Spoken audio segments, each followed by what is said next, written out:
Good morning, good afternoon, ladies and gentlemen. Thank you for being here. My name is Vilius Bernatonis. I am managing partner of TGS Baltic. We are a law firm, but we are also very interested in ICT and Fintech, and therefore I have the honor of moderating this session today. Today we will have a really good program of great speakers, and thank you very much also. We are here in this room, but I think most of us are online, joining from Taiwan and Lithuania. Very warm welcome.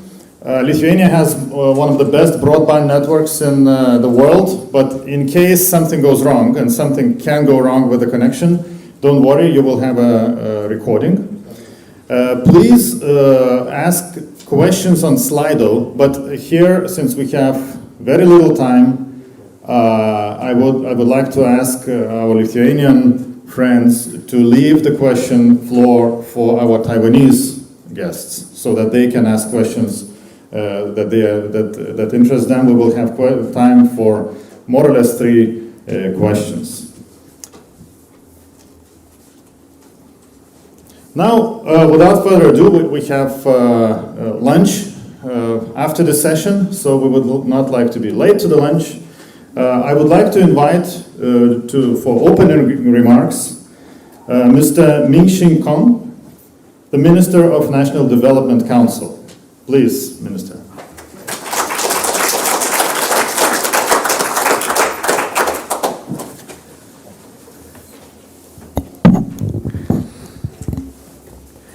好，在座的各位女士、各位先生、各位贵宾，大家好。Ladies and gentlemen, distinguished guests, good morning. 今天非常高兴可以担任ICT 的场次跟 Fintech 论坛的开场。I'm glad to deliver my opening remarks for ICT and Fintech session today. 我想投资论坛重要的是把自己的强的部分向各位来做一个说明，那寻求看看有没有合作或合资的一些机会。I think the major purpose for the forum is to bring our most competitive part and to find our partners to seek cooperation opportunities. 我想ICT 刚好跟这个 Fintech 是两边各有一个非常强的地方。I think both our 2 countries are very competitive in one of these respective. ICT 尤其是硬体的部分，全世界排名大概排在第1位或第2位的位置。Taiwan ranks first or second around the world in ICT software. 那立陶宛的这个Fintech 事实上也是独步全球，领先于全欧盟。And Lithuania is leading around the world or the European Union in terms of Fintech. 那台湾在 ICT 的部分，事实上做了更进一步的推展。除了在过去我们所谓的这个5+2的产业，还有现在的6大核心战略产业之外。And Taiwan's ICT has upgraded itself from the past 5+2 innovative industry project and to now 6 core strategic industries. 事实上，特别重视3个领域。第一个领域是在半导体技术上的一些提升。And it focuses on 3 major dimensions. The first one is to upgrade its know-how in the semiconductor. 对，现在我们半导体的这个技术要进阶到这个 Beyond 1奈米的这个相关技术。And now semiconductor is advanced to beyond 1 nanometer know-how. 那或开发新的材料。And we'll find the new material. 第2大项就是 AIoT 的这个相关应用。And the second is AIoT application. 尤其是在智慧城市的部分。Especially in smart cities. 另外是在5G 的Open RAN 或 O-RAN 的一些相关的一个推动。And the third one is 5G Open RAN or O-RAN. 这个机制发展以后呢，事实上台湾在垂直应用领域会有更好的进展。And I believe that after this mechanism, Taiwan will have more applications in vertical application. 甚至于以这个为基础，还可以跟未来的这个低轨道的卫星的通讯相连接。And in the future probably will link with the future low orbit satellite.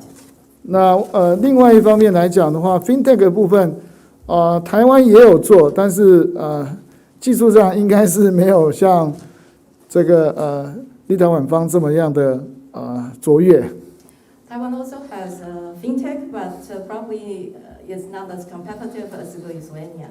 那我们都知道说，目前事实上 FinTech 行业在立陶宛已经超过了230家。As we know that Lithuania has more than 230 fintech companies. 是全欧盟的数量里面最多的国家。The largest one among EU countries. 提供的服务跟产品范围非常广。And providing wide range of services and products. 事实上，台湾的很多的这些金融刷卡，很多都刷在这个立陶宛。As we know that Taiwan consumed through electronic payment or credit card payment from purchasing Lithuanian products. 当然，有一部分是在线上做一些消费，包括立陶宛的巧克力啦，或者是啤酒啦，或者一些商品上的消费。Part of them are used online for buying beers or chocolates of Lithuania. 但是更多的呢是在 FinTech 上面的投资。More are consumed or invested in fintech. 所以FinTech 在立陶宛或在全世界的确是一个重要的 hub。So Lithuania is a very important fintech hub in EU or around the world. 所以台湾 ICT 的这个强项跟立陶宛的 FinTech 的这个优势结合起来，事实上我最看好的是这个分论坛。So I believe that Taiwan's ICT can cooperate with Lithuania's fintech and will have a very good niche, and therefore I deliver my opening remarks here because I believe that this will have a very promising future in my personal view. 当然，等一下有更精彩的这个分享包括这个 real-time 的 economy 呢。Of course, later we will have a real-time economy presentation. 对，然后还有 FinTech 的这个 ecosystem 呢。And also fintech ecosystem presentation. 对，然后还有法律科技上的一些presentation 呢。And legal tech presentation. 那台湾方也会邀请台湾的这个 AI 大师AI Lab 的这个杜怡景创办人。On our side, we have Taiwan's AI Lab founder, Mr. Ethan Du. 对，然后等一下他会分享这个整个 AI 在智慧城市里面扮演的角色。He will share with you about the AI's role in smart city. 那我们拭目以待。So 等一下。 let's look forward to his presentation.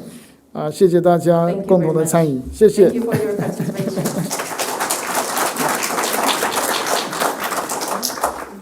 Thank you very much, Minister. 谢谢。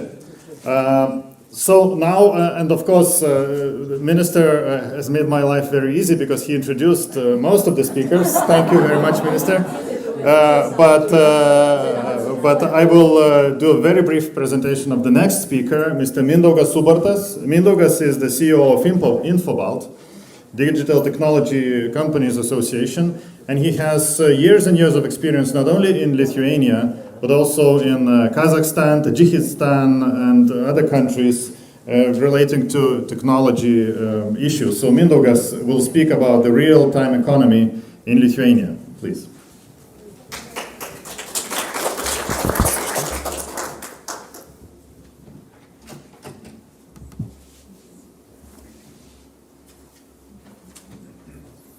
And now we need to put it online.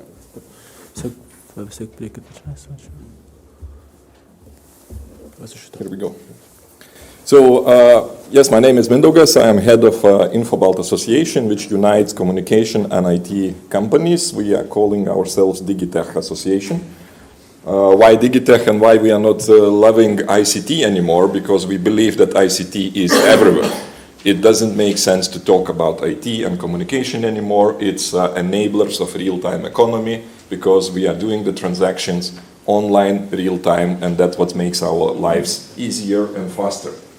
So what is Lithuania? You have heard already a lot about it, but yes, we are number 1 globally on Wi-Fi speed, number 8 in EU digital public services for business, number 4, number 6 global cybersecurity, and all these things which we are proud of, where we have came with our development of IT and communications. Where we are selling our products or exporting, I'm ashamed of this picture because there is no Taiwan. Next year, I believe that there will be a Taiwan back and forth, and this small country like USA should be shrink a little bit. Why it's good to be in Lithuania, the guys also mentioned, but I will put real figures. It's 3 times R&D cost deduction if you are doing here R&D. It's 5 lowest profit tax in all EU. Government is funding and financial support for R&D activities and employee training. It takes 1 day. It's exaggerated. It takes 1 hour to open a business here if you have a digital signature. And I'm again a little bit ashamed of our officials because they forced you to sign the paper MOUs. When we will be signing the contracts, we will do it digitally. You know, the old habits die slowly. And also we have startup visas and EU blue cards in case you want to come here. So why Lithuania is a good thing? Good to invest and good to come. We are openly inviting everybody to test. We have energy sandbox, we have fintech sandbox, we have PropTech sandbox, open banking sandbox in this country. If you have to develop, if you have ideas what you would like to develop, come to Lithuania, let's go to these sandboxes, test as it works. If it works in Lithuania, it works in all EU. How we are dividing the real-time economy, and I will present a little bit of verticals. Okay, we are also thinking about smart city systems. We are thinking about digital government, digital municipalities, digital industries, and digital services. Fintech is one of them. It's a digital service for financial area. Lithuania has one of the unique legislation. We have remote solar plants. Why it's possible? Because, again, of IT. So you are buying some small share of big solar plants somewhere outside, and you are consuming this electricity in your house. Of course, it's not the same electrons going up, but due to the IT, we can do the we can do the accounting. So this is a unique case so far in Europe and almost all in the world. So Lithuania is investing heavily in renewables locally, but also in all European Union, like our Ignitis group, Green Genius, Modus group. They are investing in already gigawatts, developing gigawatts of solar plants across the Europe, Poland, Italy, Spain, Netherlands, you name it. Solar and wind. Here I see opportunity for Taiwan and Lithuania, not on ICT industry, but we in Europe are a little bit lying to ourselves. We are saying we are doing renewable, but we are importing everything from big China, because tier 10, tier 20 producers of solar plants is coming from China. Here we signed the MOU. Then I believe that universities will develop technologies, the democratic India will produce, and small Lithuania together with Taiwan can install all over the Europe the new developed technologies in solar and renewables. We have liquidated natural gas terminal, which is also possible only because we have IT. Smart city systems, smart infrastructure management, one of the best shared car sharing platforms, e-scooter platforms. Today, this morning, I also came with the car, left it alone, and drive here with e-scooter for 39 euro cents, not to be late. We have solutions, Trafi, it's a world-class solution for the cities, for public transportation. It's in Lithuania, in UK, in Brazil, in Swiss, Germany. So M-ticketing, parking on every phone, and we are used to use it, and we are looking to other nations and countries that they would also come to this real-time usage. What else there is? Smart mobility management platforms, traffic accident prognosing models, and many, many things which are related to the public transportation. Yes, it was mentioned in Lithuania we are not developing electrical cars, but we came to the bus, to the public transportation. There are at least 2 companies, Danson, Altas, and Elinta e-mobility solutions, which are working to green and IT-based solutions. Digital government, that's why I was ashamed. We have 90% of all our services already online and real-time, but we are still signing papers. That will disappear with your help. We have open data portal where the data is, we have GovTech Lab, also sandbox, where everything is, yes, we have e-signature, mobile ID, and smart ID, and in case you open the company, you will not be able to live without e-signature. You will not be able to provide the declaration of social insurance without it. Government simply doesn't accept papers anymore from the companies. E-recipe, e-health, public portal services with biometric identification. It's all here. It has to be upgraded to the better user interface, to have invisible or easy to use, but it's there. Digital municipalities, municipal tax programs, city-free DMAPs, one-stop VAT refund for 28 EU countries. We also are working towards that. Digital industry, telecoms, ISP, big data, predictive analytics, vertical AI solutions. Yes, we have this first unicorn, Vinted, which is, again, from circular economy. They are classified web page for selling your fashion, used fashion in Western Europe. DocLogic recognized the most progressive in the world document management system. We have also working on IoT with the logistics. There are companies in Lithuania which are working in 127 countries on logistic solutions via GPS tracking the lorries. And Fintech, Lithuania, yes, we have 2 fintechs. There is one ecosystem, but we have licensed fintechs, 230, and we have some 300 companies which are serving these fintechs because providing the IT solutions. We have banks already who grew out from fintech, became local banks and international banks like Paysera, like Bankera, and others. So we are seeing the benefit of being in fintech industry, and we are seeing the potential globally, because in EU, people are still used to old banking style, but the new generation is coming, which is, I would say, which demand already real-time services 24/7 around the globe. So what is INFOBALT? We are a platform for policy shaping, dialogue, networking, sales, and trade. And I'm really happy that I will skip this one, I believe. No. Okay. Every morning, I wake up a little more open.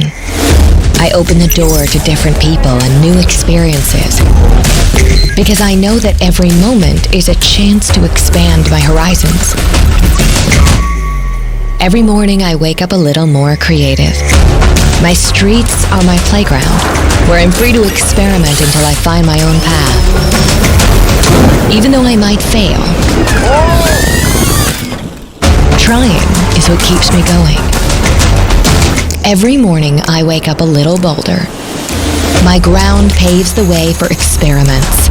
My halls upgrade into labs, and my air becomes a highway for drones. Every night, I go to bed feeling even more innovative, because here, every day is an update. Vilnius, powered by people. So I'm really happy to see all my most Western friends, because if we go to the West, we don't go to East, usually, because there is a border. If we go to the West, then it's EU, then it's USA, then it's Japan, then it's South Korea, then it's Australia, and now the most Western friend of Lithuania is Taiwan. For you, the travel goes opposite direction, so we are the most Eastern friend for you. So welcome to Vilnius. Mindaugas, thank you very, very much. Thank you for this great presentation, and this makes even us want to invest more and do more in Lithuania. Thank you very much.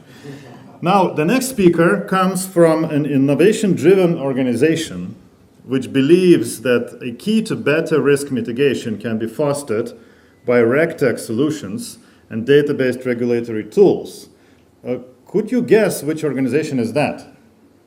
This is the Lithuanian financial market regulator, the Bank of Lithuania, and the next speaker is Ms. Evelina Kvadravičiūtė.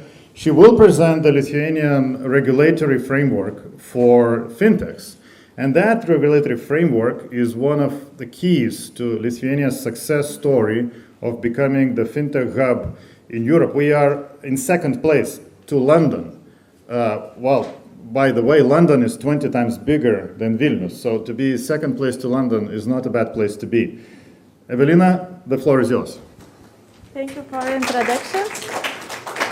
Thank you, Mindaugas, for wonderful presentation, and I will continue and I will tell you more about this regulated part of the fintechs and the role of Bank of Lithuania.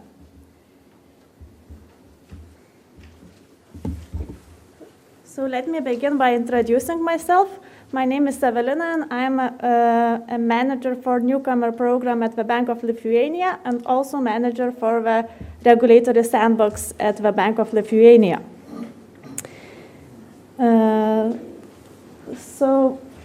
During the first part of my presentation, I will lead you a little bit about fintech ecosystem in Lithuania, and on the second part, I will give you an overview over the regulatory space at the Lithuania.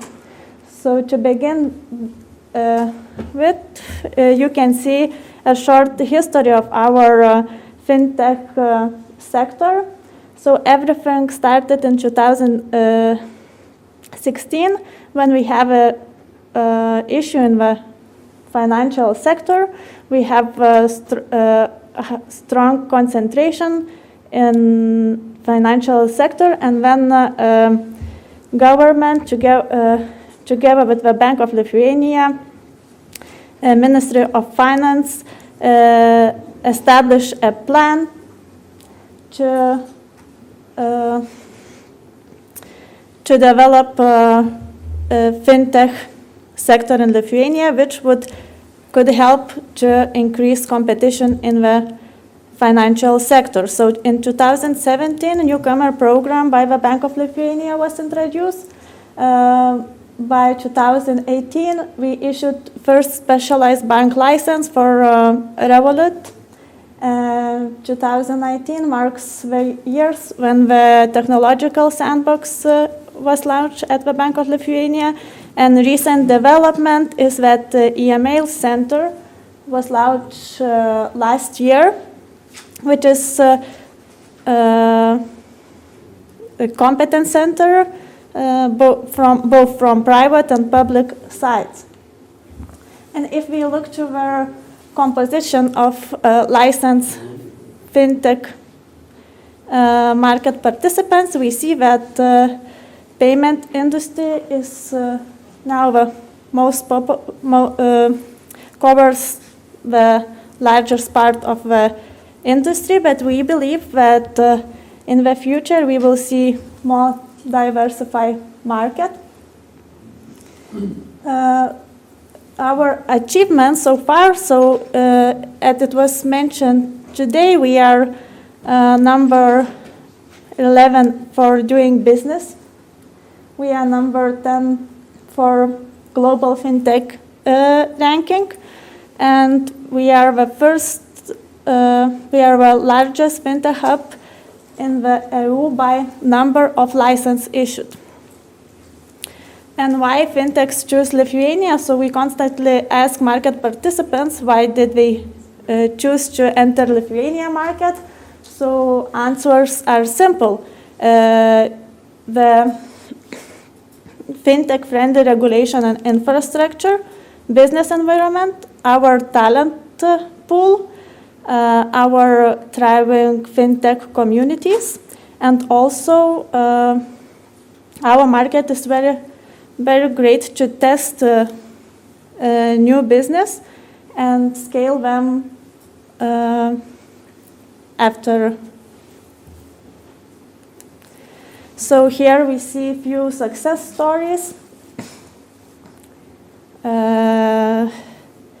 International brands choose our market. And now I will present our policy at the Bank of Lithuania a little bit. So we have changed our approach from being watchdog to becoming partner for market participants. And we developed toolkit for foster innovations. We established newcomer program, few sandboxes, central link system, and let's move to the newcomer program. So newcomer program is a one-stop shop for all market entrants considering doing business during get license in Lithuania. So we provide consulting. We provide possibility to have introductory meeting before the license application. When all licensing process has become like customer's journey. All the requirements are translated in English, and documents can be submitted and signed electronically. And newcomer program helps market entrants with consultation, but also helps us as regulator identify risk and say no in early stages, so which helps to save time for market participant and for us. Why payment market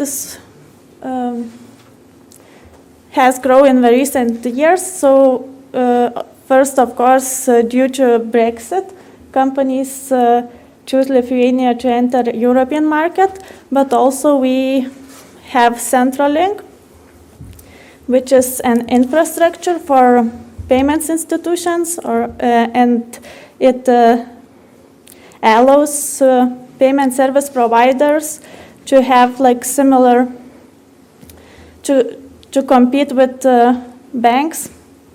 So it's payments infrastructure for European market.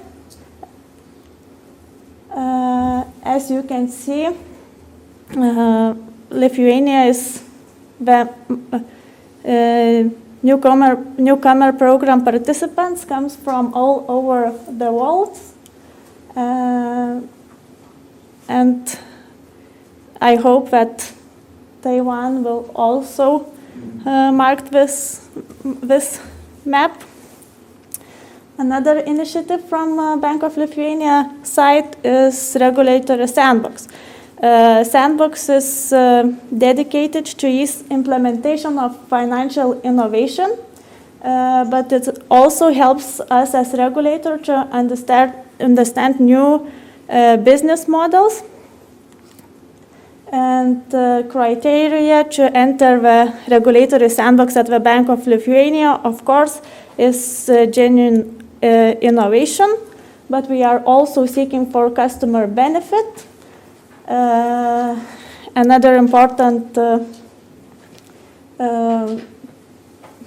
points are that innovation should have a need for testing in a live environment, and also should be we should be able to test it in the live environment. So tools which is used in regulatory sandbox also is consultation. We also use principle of proportionality and no enforcement measure unless necessary. And few success stories from the regulatory sandbox. So last year we have tested P2P insurance platform at the regulatory sandbox. And after the testing, we established guidelines for P2P insurance platforms in Lithuania. And so we believe that now we can see new market participants for P2P insurance. We also have established LB chain technological sandbox for companies to explore blockchain technology. And today we are in the testing for one Polish firm. We are a member of Global Financial Innovation Network dedicating for innovations and cooperation. The network has 70 members from all over the world and has 3 main pillars for collaboration. So market participants and regulators discuss RegTech innovations, also looking for ways to collaborate, and the main flagship project for this GFIN network is cross-border testing initiative. So we are very glad that we are participating in this cross-border testing initiative with we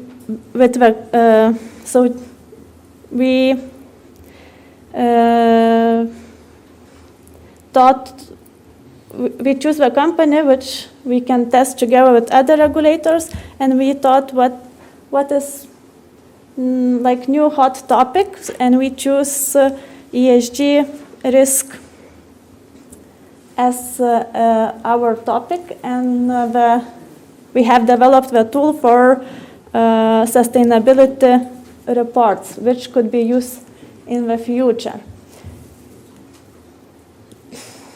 Another very interesting project is LB Coin, the world's first digital collector coin established by the Bank of Lithuania.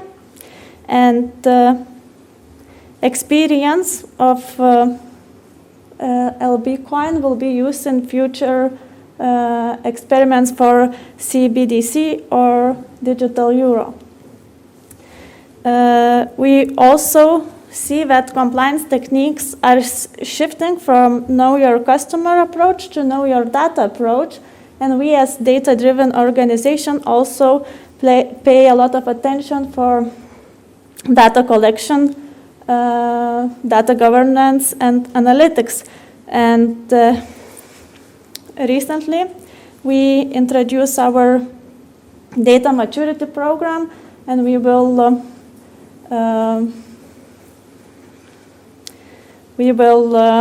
improve our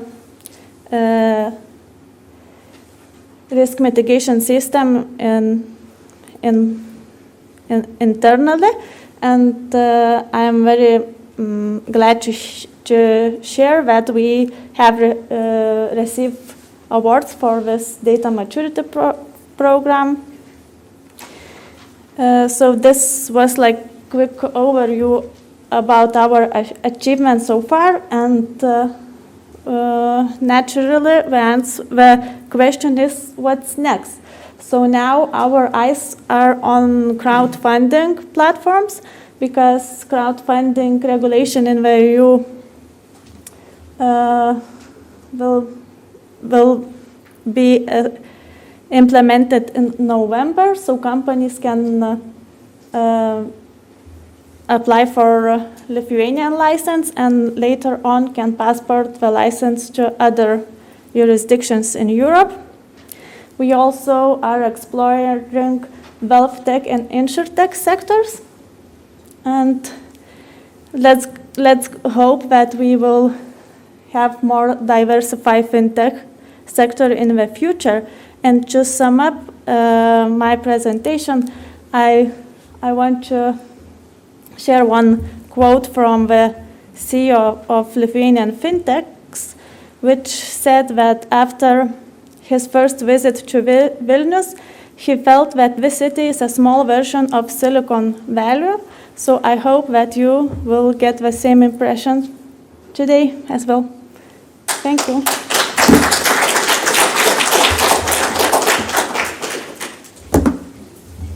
Thank you very much. Thank you very much, Evelina. Before inviting the next speaker, I would like to talk to our guests who are joining on the internet. I am looking at the Slido platform, and there are still not too many questions, or to be precise, no questions. I would like to invite you to, I think the Slido logins are displayed on your screens, so please log in and ask the questions. We will be, of course, the first come will be first served, I hope. So the next speaker is Laura Ligaitytė from Metida. She's Business Development Manager for Asia region, and she will speak about the Lithuanian legal tech success in Asia. Please. Thank you. Mm-hmm.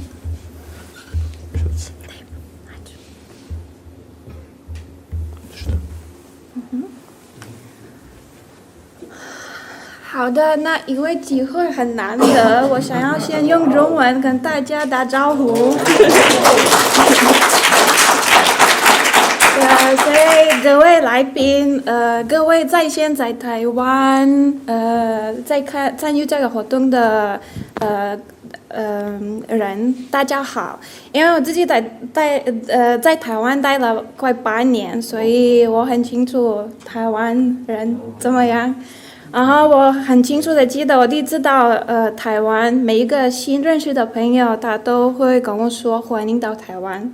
而且我第一次到台湾就是2011年，然后不知道大家记不记得，但是那时候很有名的有一句话很有名的就是台湾 will touch your heart， 就是不论你去哪里，你坐飞机，你坐计程车，你坐捷运，你都能够听见跟看见这句话，台湾 will touch your heart。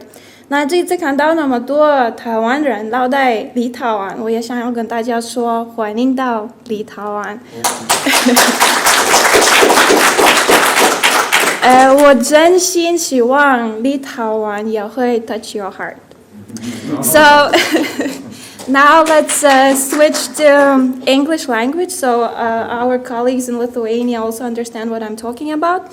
So today the topic I decided to talk about is Lithuania as a legal tech frontier in Asian businesses in Europe. And since I work in a law firm which is focusing on intellectual property mainly, I decided to choose the perspective of intellectual property to look deeper into this topic. So since we are professionals really focusing a lot on protection of intellectual property, and by intellectual property I mainly mean trademark designs and patents protection, actually we are more focused on following the global trends instead of following the local trends. And these are a few of the major trends that I would like to point out today to all of you, because it's really important to see the global view of what's happening in the world. So first of all, it's important to mention that digital channels, they're actually becoming the channels for infringements related to intellectual property. The second trend that we are noticing is the tech clash, which is actually mainly happening between the United States and our big dragon, China.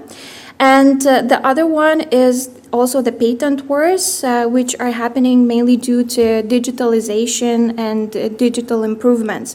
And here Taiwan also takes a huge part in it because, as we know, the technology is very much improved and advanced in Taiwan. And Taiwan actually has a huge amount of patent applications every year, not only locally in Taiwan, but also in United States and in Europe.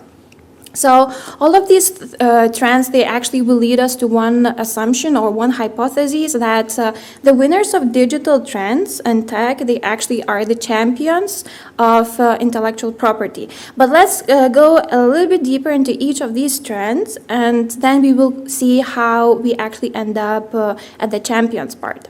So when talking about digital channels and intellectual property infringements, it's important to say that e-commerce, which is also, all you know, that is very popular thing nowadays, especially after the pandemics or during the pandemic. And in such marketplaces, for example, we can take Amazon. Actually, these marketplaces are becoming the major venues for intellectual property violations and infringements.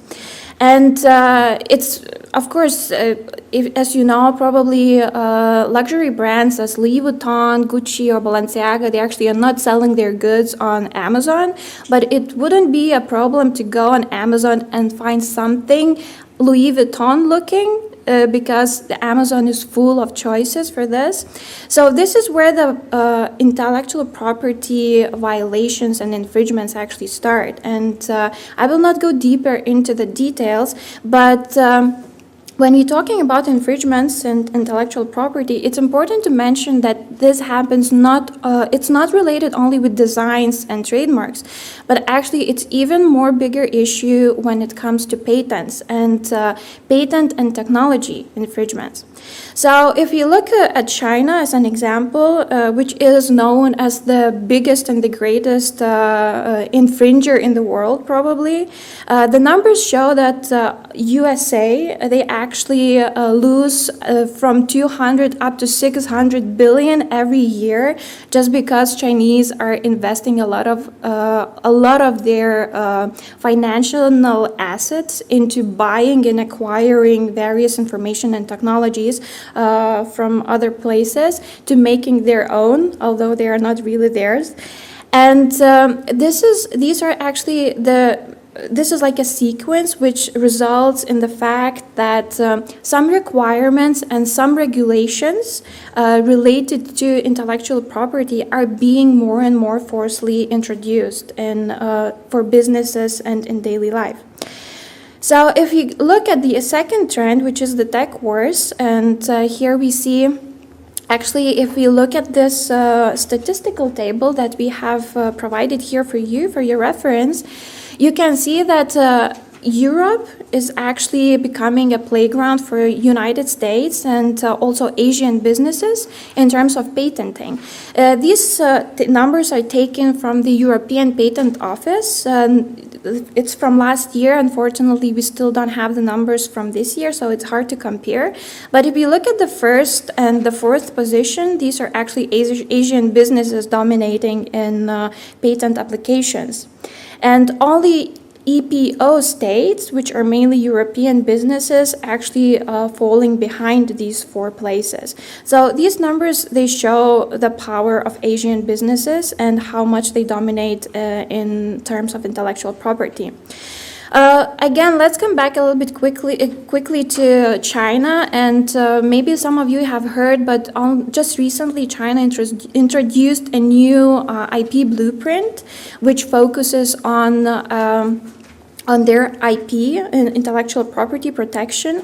And with this blueprint, I believe their goal is to make China not only a large IP country, but also a strong IP country, as they claim it in this blueprint. And I believe, as we know, that made in Taiwan is the signature of quality and high quality.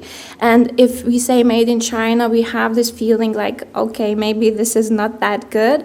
So I believe that Chinese, they have this goal to go from made in China, not that good, to made in China, it's perfect, it's quality thing. So this is what they are focusing on, and for the upcoming 10 years, it's probably going to be their major goal. So we have to keep it in mind, especially for those who work in technology field, because when it comes to technology and when it comes to patenting and intellectual property protection, it's very important to make sure that you take care of your innovations and your technology, just to make sure that Chinese do not get it and use it against you. Now let's look at the third trend, which is IP wars, which are actually happening in digital era.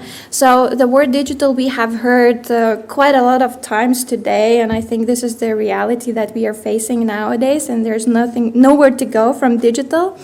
But actually, with the increased spending in R&D and also growth in innovation, as it turns out, IP strategy has become a necessity for every business. And it doesn't matter if you do digital business only or you just do business in general and it's not related with digital matters, you still have to make sure that your intellectual property is protected. And the numbers here, they just show that if United States were the number one in investing into R&D and innovations, it's very obvious that China is actually catching up very quickly and fastly, and they're spending more of their financial assets into research and innovations. So if I mentioned that Amazon is actually the platform where a lot of infringement cases can be found, it's also important to say that because of digitalization and because of the e-commerce marketplaces and all things happening in digital sphere, we are also able much easier to find and catch those infringers. And this is why it's good that we have digital tools for that to do. And it's also important to mention that becoming the bestseller online also means that your technology or the item that you produced can actually be very easily and in no matter of time replicated and infringed. So when it comes to IP management and digital enforcement solutions, it's important to make sure that IP is a part of your general business strategy. Now, here we come to the conclusion that the winners of digital channels and tech innovators are champions of intellectual property. And the question is, which way should these champions go to now? So from our perspective, intellectual property, as I already mentioned, has become a necessity for each digital or non-digital player.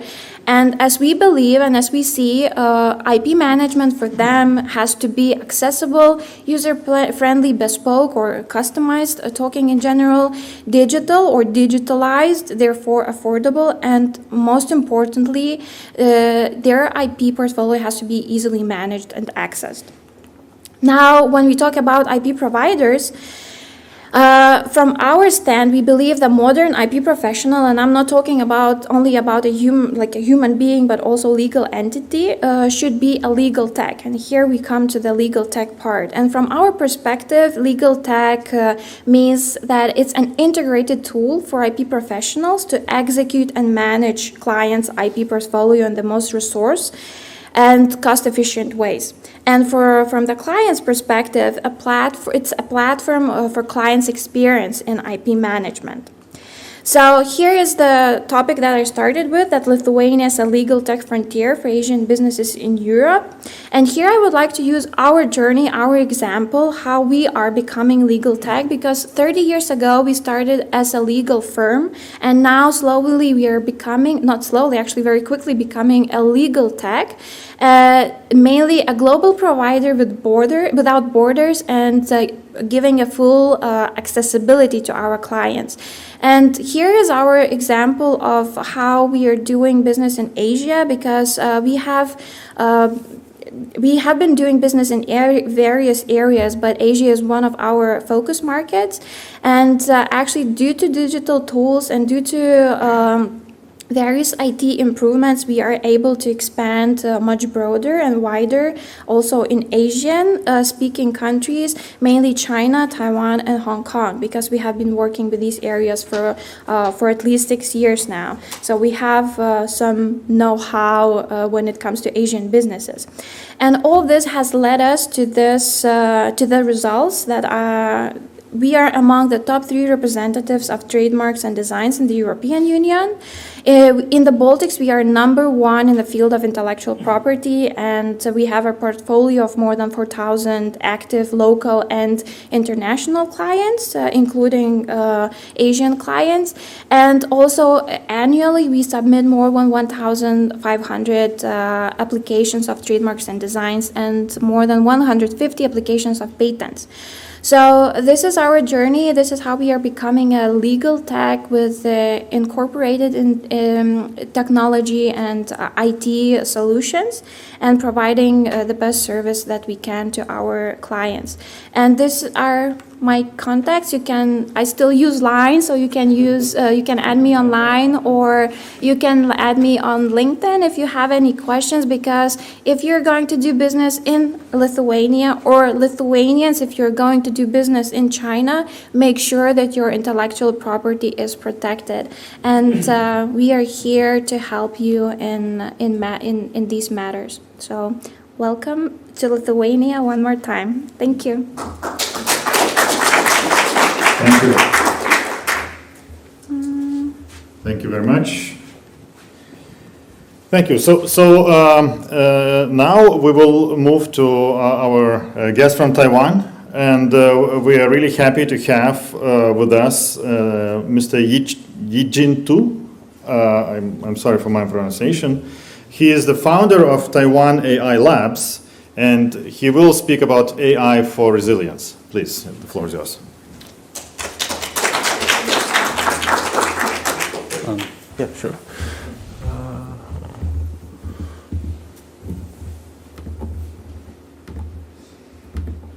You can just use this. Hello, it's my great honor to speak here, and the founder of Taiwan Ai Labs. My name is Yijin Tu. So Ai Labs, we are a non-profit organization in Taiwan, but we support the industry in Taiwan doing the AI research. We have about 200 AI researchers and engineering, computer science engineering in Taiwan right now. The way we are doing the AI research, we are talk a lot about the data governance and how we manage the data.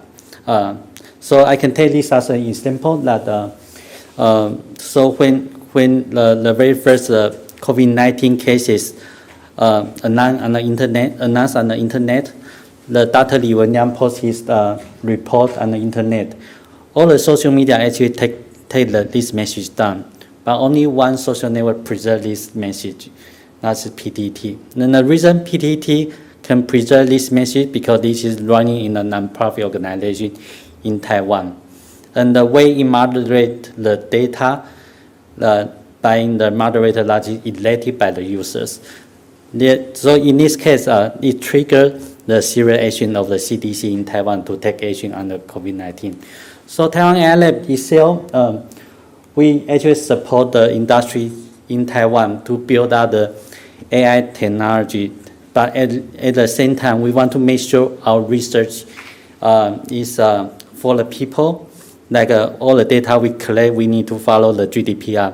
And also we want to make sure the algorithm itself has no bias, because the algorithm with bias may also harm to people.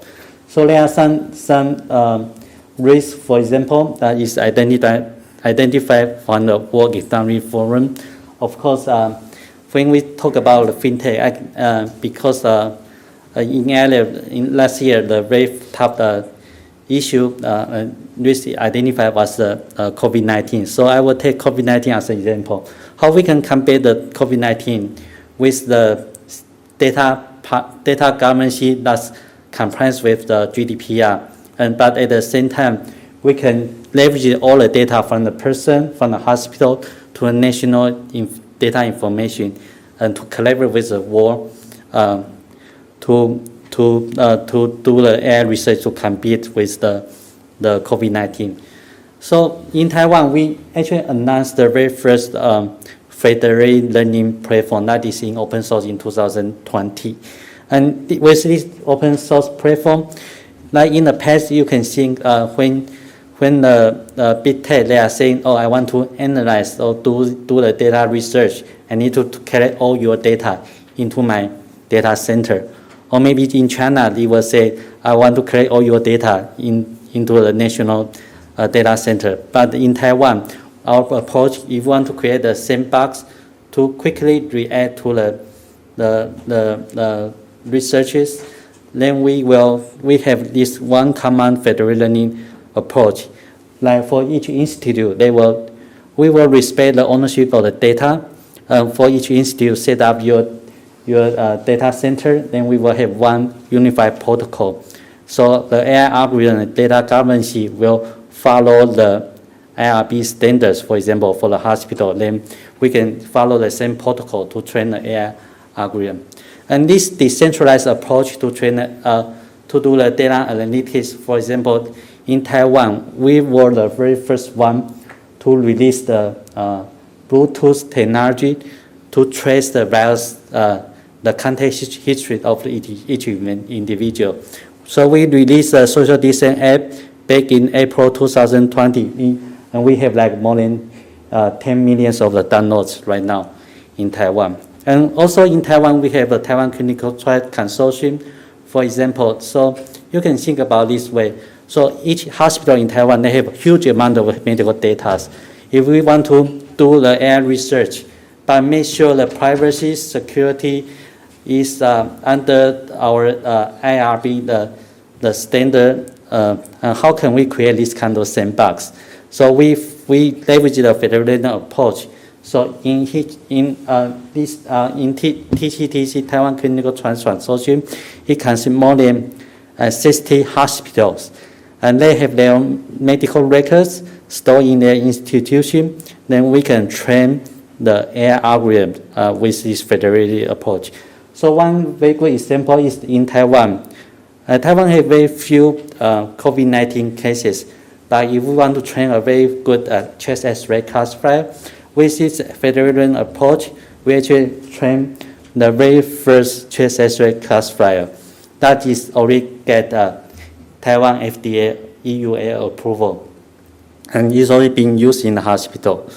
And also we deploy this chest X-ray classifier in our National Health Insurance Agency. And with this chest X-ray classifier, we simulate this run in the National Health Insurance Agency. Like for 3 months, in January to March, we have only like 109 confirmed cases in Taiwan, but we can successfully catch it through this COVID-19 chest X-ray classifier. And the 27 of them is actually we detect this COVID-19 cases before the PCR result. Why is earlier? Because PCR result you need to wait, and at the very beginning of the PCR result, usually wait to 4 days. Okay, so then later on, because we have this open federated approach, we got the FDA approval. Then we also put this as an open API on the internet. So for the hospital around the world, they can leverage this algorithm and do the chest X-ray classifier. So you can just imagine, after COVID, like the finance bank sector, people will not go to the branch, but they want to do things online. How we can have a good API, good solution online without hurting humans' privacy, integrity, then we can use this federated learning approach. We don't need like a big tech, collect all your data and do the machine learning online application. No, we just stay all your data in your institute, and we can train the AI algorithm doing the data governance that follow the principle of the GDPR. And we use the same technique for the drug selection. It will help Taiwan to do the treatment of the COVID-19 as well. And we also use the same technique. Taiwan was also the very first country that sponsored the hospital to do the gene virus sequencing. With this virus sequencing, we can actually know the origin of the virus. So when we were in Taiwan, we never have a debate saying this virus is from Europe or from China or from where. Because from this system, you can have all these kind of virus information. And that become a very good standard. So when we talk about the sandbox, when we want to leverage the AI and the digital technology to build your own system, like for healthcare, for example, you can start from one hospital, like doing the chest X-ray, then you can use this federated approach for a lot of hospitals will join together. For the financial sector, we can do the same thing. We can start from one bank, do a study, and then we can have a federated learning approach for couple bank to train the AI model together, then get the TFDA approval. Now, these are the whole hospital in our medical alliance. And also one area we are doing the research is the misinformation. Now you already seen the AI algorithm, it may contain bias. Like for all the information AI approach we apply on the line, we may have bias. So in Taiwan we have a pipeline set up for the natural language understanding to understand all the information online. So we can know the origin of the misinformation, and we can see the collaborative behavior of the fake account, and we can generate a report and create an alert. And there's also one interesting topic we are working on is the platform bias. For example, our social network we just mentioned. For the Facebook part, we also monitor how the AI algorithm on this platform censor your data. So we apply the open source tools for people in Taiwan. If their content got censored, we can know what kind of content will got censored. And the interesting finding is that we found the content related to China, Taiwan, India, and Hong Kong might be have high possibility got censored. So you can see that content censorship can also bias based on the way you collect data and the way you train your censorship. For example, the Taiwan can help content is highly possibility got censored on the platform. But if you say the virus, the origin is from United States, from UK, it actually can remain on the platform. That's very interesting finding. And according to the data study in Taiwan, 98% of the censorship on the Facebook platform is actually not appropriate. It actually restricts the freedom of speech. Therefore, that's a reason I think Taiwan, we are promoting a way we can we do the data governance. With this data governance, we can have the federated approach to train the AI algorithm. And this AI algorithm should be validated cross-borderly with different countries, different banks. For example, if we have anti-money laundering AI algorithm, how we can validate it, how we can test it. I think we can use the same techniques to train it and to validate it and become one of the general protocol for our sandbox. And we also using the ICT AIoT device to collect the data for like the autonomous vehicle. And so this is the information. For example, we see 360 camera collect. It can quickly build up the environment that we understand. So this is my final video I want to show you. So with this AI technology, we built that in Taiwan with a platform. So the AIoT device, for example, it goes through the temple. It will automatically build out the 360 environment of this temple. So with this kind of the technology, you can easily build out the experience like for the shopping mall in the virtual space, and also for the sport in the virtual space.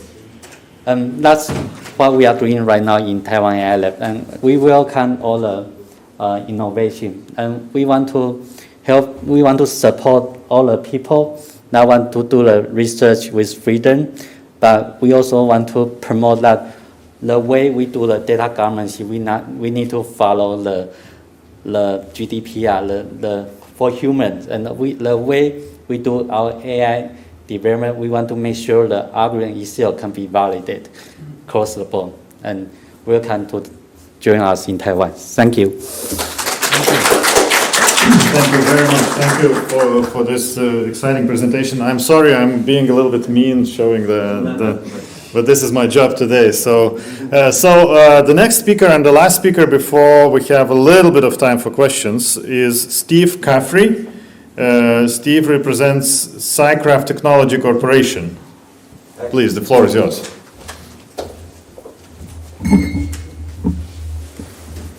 So I'll just turn it off for you.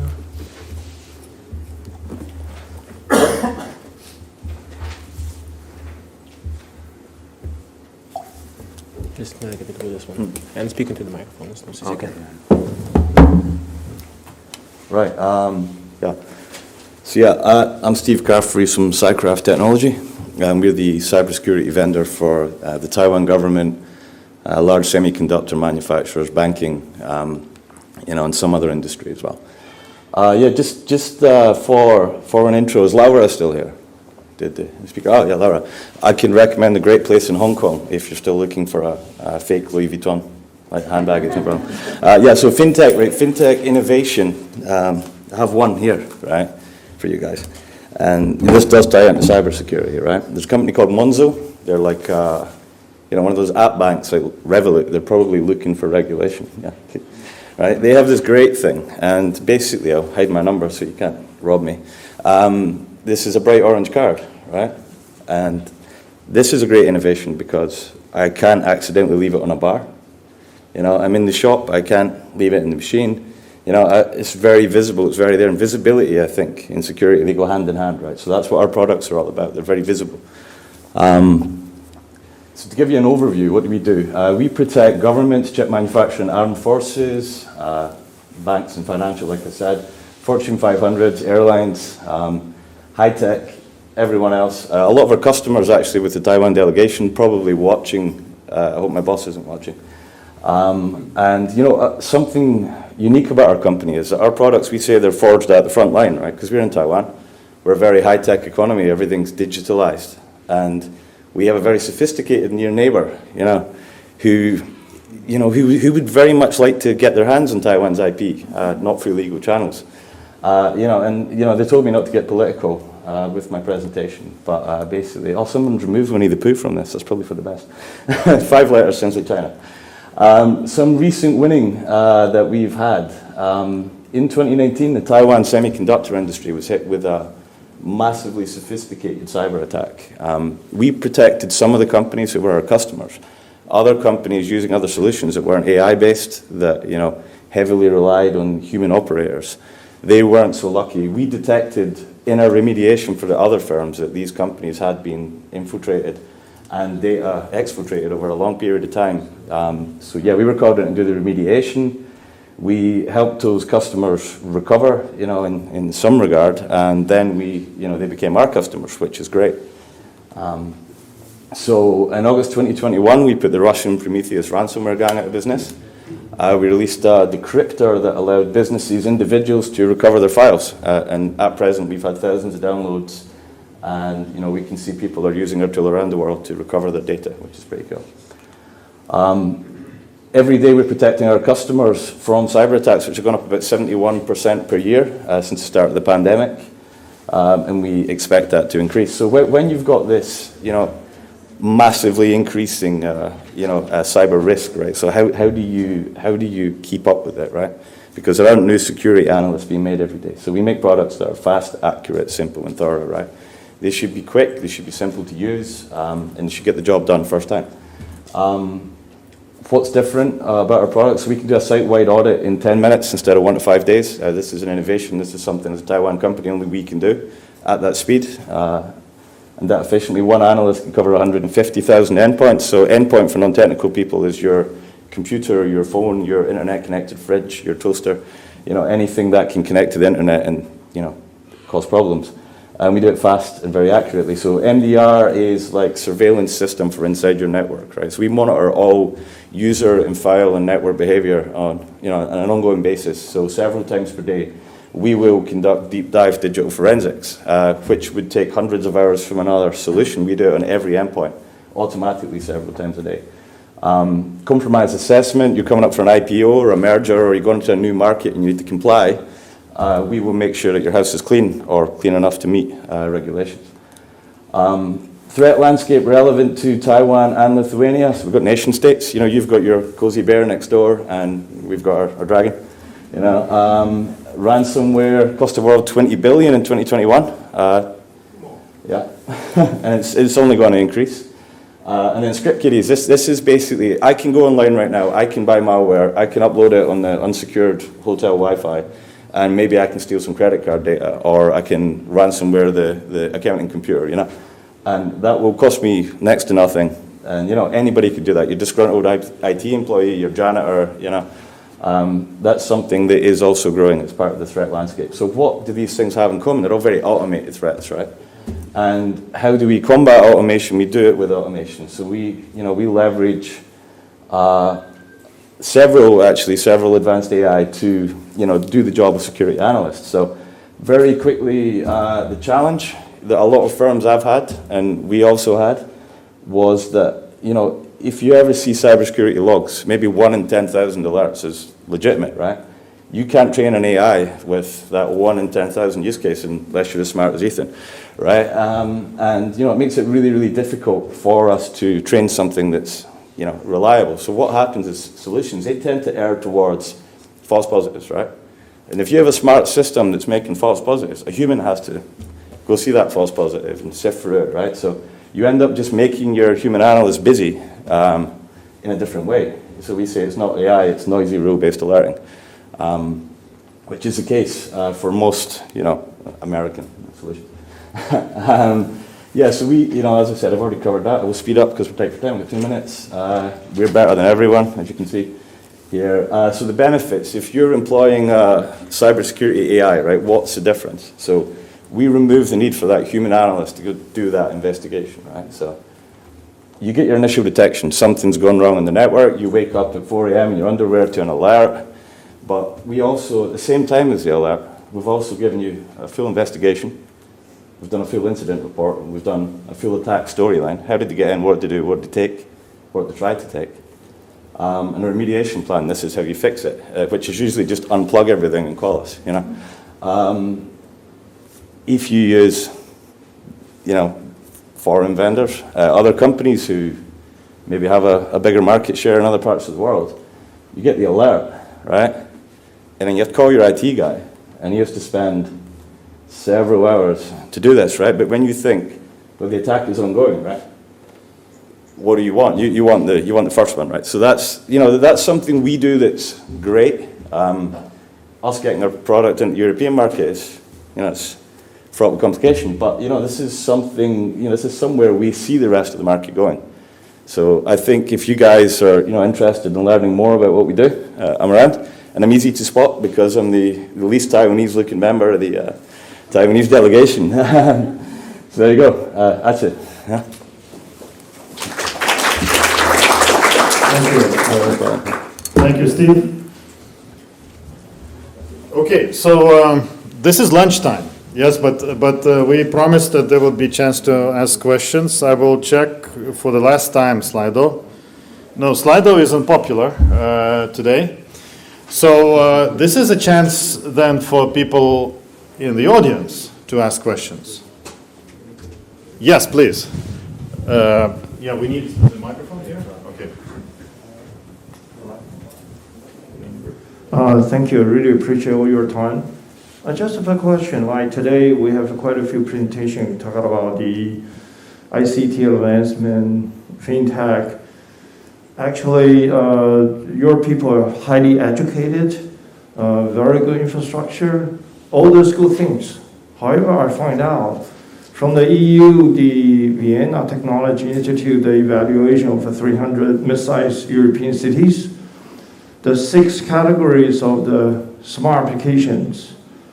The two big cities in your country are below average or European cities. So that doesn't match. So that's why I've been asking questions to people, what does that mean? Either their evaluation was wrong or something, there's opportunity. Great question. Mindaugas, I think that's for you. Both.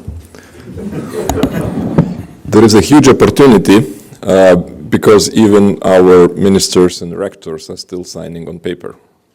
That's a cultural thing which will fade away, either naturally, either we will provide the services which would be inevitably not possible to withstand. I convinced one of our parliament members, he presented now the law amendment that if you apply for the service, government service digitally, you will get a speedy answer, and if you apply it for paper, you will get a slow answer. It will be hearings in parliament. So it's how I'm working on changing these habits, yeah? Because it has to be beneficial to be online in application in real-time economy. If there is no benefit in that, there's only risks that you will be stolen, people will not go there. That's one. Another thing with the researches, it very much depends who answers and what answers. Because yes, we have all the services, not all, 90% of the services online.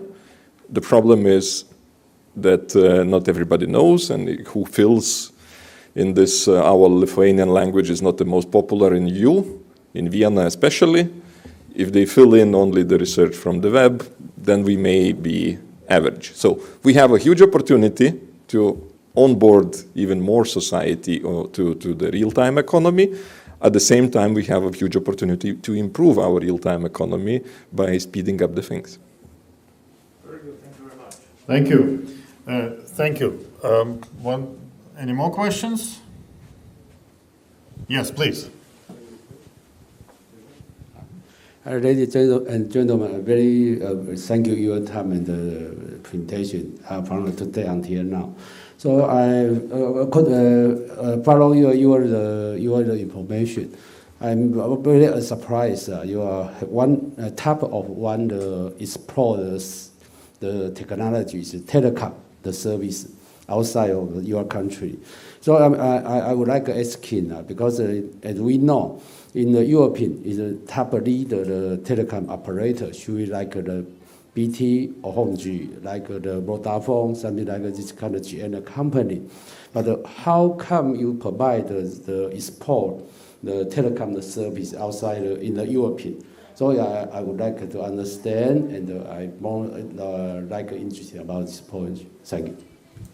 Yes, so how can you provide the telecom service in Europe? Mindaugas got the question, I can see, and he will answer it.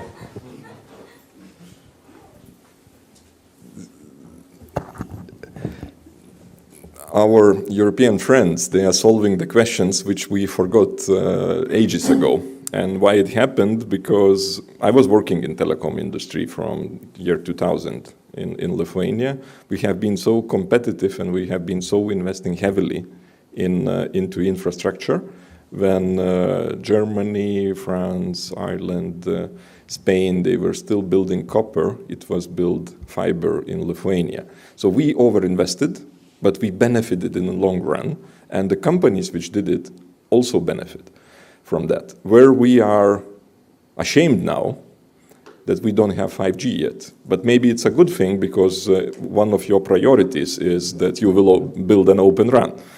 So that's, actually Lithuania was the #1 in fiber speed. Now we are not anymore, but because we didn't catch up with the progress. We have been a #1 with 4G and still are.